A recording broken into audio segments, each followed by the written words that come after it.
The Lord be with you. And with your spirit. A reading from the Holy Gospel according to Matthew. Glory to you, O Lord.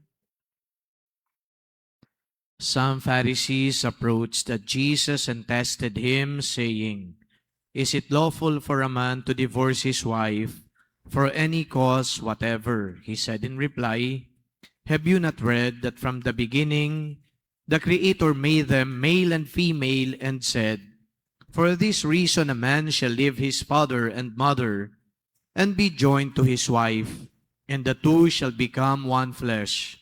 So they are no longer two, but one flesh. Therefore, what God has joined together, man must not separate."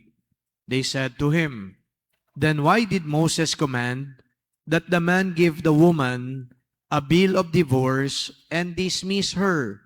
He said to them, "Because of the hardness of your hearts, Moses allowed you to divorce your wives, but from the beginning it was not so. I say to you, whoever divorces his wife, unless the marriage is unlawful, and marries another, commits adultery."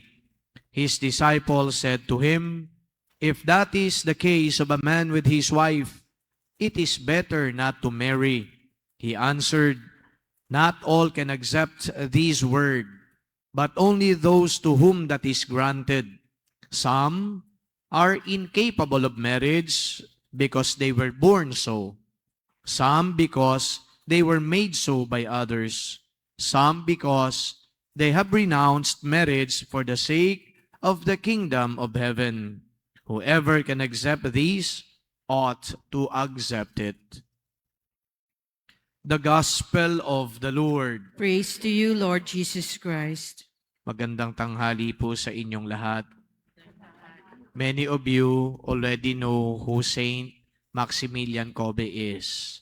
Alam po ninyo, sa lalong-lalo na sa mga laging nagsisimba, na si Saint Maximilian Kolbe ay namatay dahil vinolunteer niya yung kanyang sarili on behalf or in behalf of a prisoner na merong pamilya, may asawa at mga anak na ando doon sa Auschwitz para maghintay ng kamatayan due to starvation.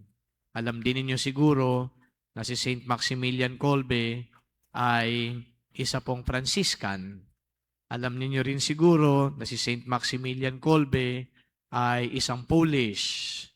Alam nyo rin po siguro na si Saint Maximilian Kolbe ay patuloy na nagdiriwang ng banal na Eucharistia, nagbibigay ng advice kahit na nasa kulungan na ho sila doon sa Auschwitz. Binibigyan niya ng advice yung pong mga kasama niya, mga prisoner.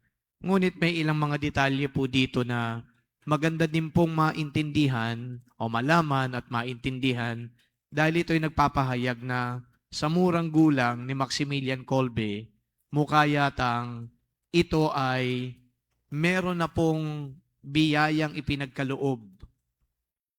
Tinanggap niya galing sa Diyos. Ano ito? When he was 12 years old, etong si Maximilian Kolbe ay napakalikot at hindi lang malikot, siya ay pwedeng mischievous at saka naughty.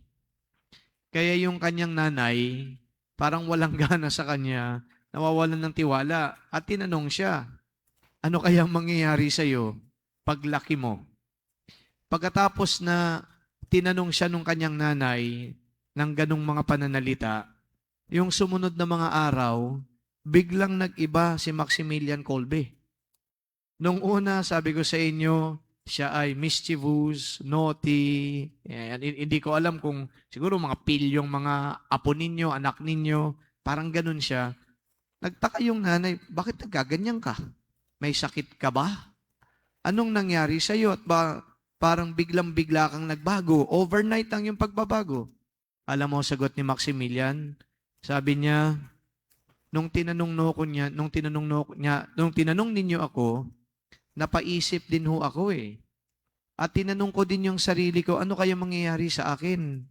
Alam niyo, habang tinatanong ko yung sarili ko, biglang nagpakita sa akin ng mahal na birhen. at ibinibigay sa akin ng mahal na birhen, 2 kulay ng bulaklak, rosas, kulay puti at saka kulay red o pula. Ang kulay puti, sabi doon sa paliwanag ng mahal na birhen, that you will remain pure. Ang kulay pula, that you are going to be a martyr. So pagdating ho ng kanyang 13th year of age, etong si Maximilian ay pumasok na ng seminaryo. Eventually, siya ay naging pare. At nung siya ay naging pare, siya po ay nag-dedicate talaga ng kanyang apostolate sa pagpapalaganap ng debosyon sa mahal na birhen. Sila ay gumawa ng printing press para nga yung devotion sa mahal na birhen, the Immaculate Virgin Mary, will spread throughout not only Poland but Europe as well. At nung siya ay nakapagpatayo ng mga priory or friary, sabi niya, hindi naman ito akin eh. Ito ay sa mahal na birhen. Siyang nagmamay-ari niyan, kaya iiwan ko na yan at hindi naman mawawala yan at hindi naman yan yung tipong magpo-fold up na lang. Aalis ako, tutungo ng ibang bansa para magtayo pa rin ng mga friary. Pumunta siya ng Japan, nagtayo din po siya doon sa isang hillside malapit sa Nagasaki. Noong pinaplano niya na magtayo doon ng isang kumbento, marami ho ang ayaw na gawin niya ito dahil unang-una, yun daw pong pagtatayuan na hillside ay hindi lang habitable, kundi mahirap daw magtayo doon ng building. Pangalawa, hindi daw maganda yung view. Pero alam ninyo, nung dumating na yung pagbagsak ng bomba sa Nagasaki, ito lang ho yung natirang building doon sa lugar na iyon. Kaya ang nangyari, yung pong mga nag-survive doon sa pagbagsak ng bomba sa Nagasaki, in-accommodate po nila, inalagaan nila. Pagkatapos ng kanyang mission sa Japan, siya ay nagpuntang muli ng Poland at nagpatuloy siya sa pagpapalaganap ng debosyon sa mahal na birhen. Ngunit, ang mga panahon na yun, ando doon na ini-invade na ng Nazi yung iba't ibang bansa sa Europa. Isa sa mga naunang in-invade ng Nazi ay yung Poland. Ang ginawa ni Saint Maximilian Kolbe kasama niya mga pare ay inaccommodate nila yung napakaraming mga Hudyo doon po sa kanilang kumbento. Pero dahil hindi na magkasya, dahil sa maliit lang espasyo, sila ay napagtanto na nag-harbor pala ng mga Hudyo kaya hinuli sila ng mga Nazi. Kaya siya napunta ngayon sa Auschwitz. Ang Auschwitz ay isa pong concentration camp doon sa Poland. Ngayon, meron pong isang prisoner sa Auschwitz na nakatakas. At bilang parusa, lahat ng kanilang mga bunkmate at saka cellmate ay parurusahan din ng starvation. Pumili ng 10 doon sa mga cellmate nung nakatakas na prisoner. At isa sa mga napili ngayong isang lalaki na nagprotesta, wag naman po sana ako.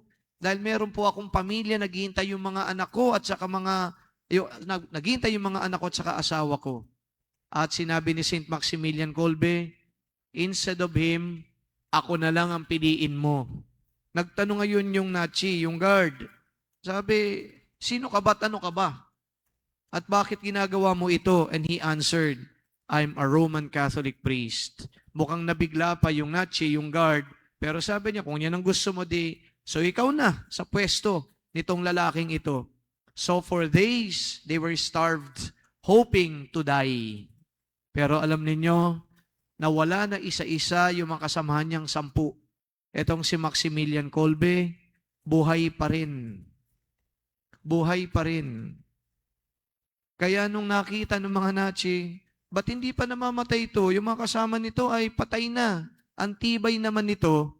Siguro, hindi nagugutom to. Yung pala, ang pang-survive niya, Eucharist.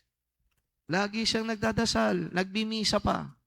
Pero dahil masidhi nga ang pagnanais ng mga Nazi na alisin, patayin, yung mga Hudyo, ang nangyari, hindi na starvation. Kailangan mawala ka na dito dahil may mga darating pang prisoners.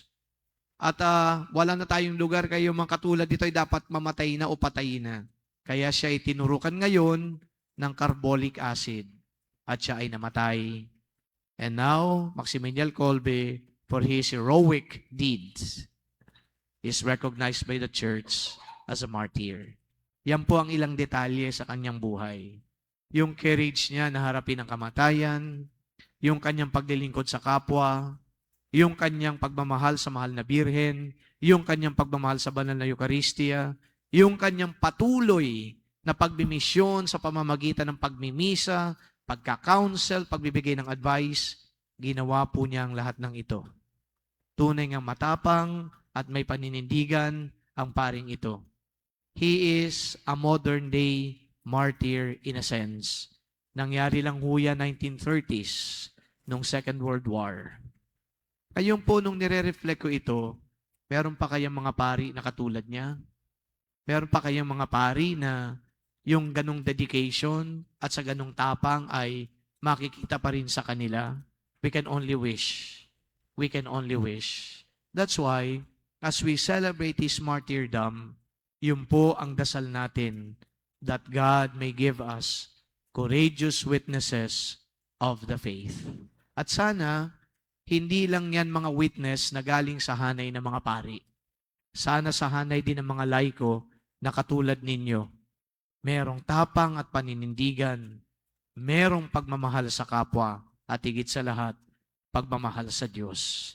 Ang dasal na yan, hindi lamang dasal para sa mga pari, kundi dasal para sa ating lahat. May Saint Maximilian Kolbe pray for us. Amen.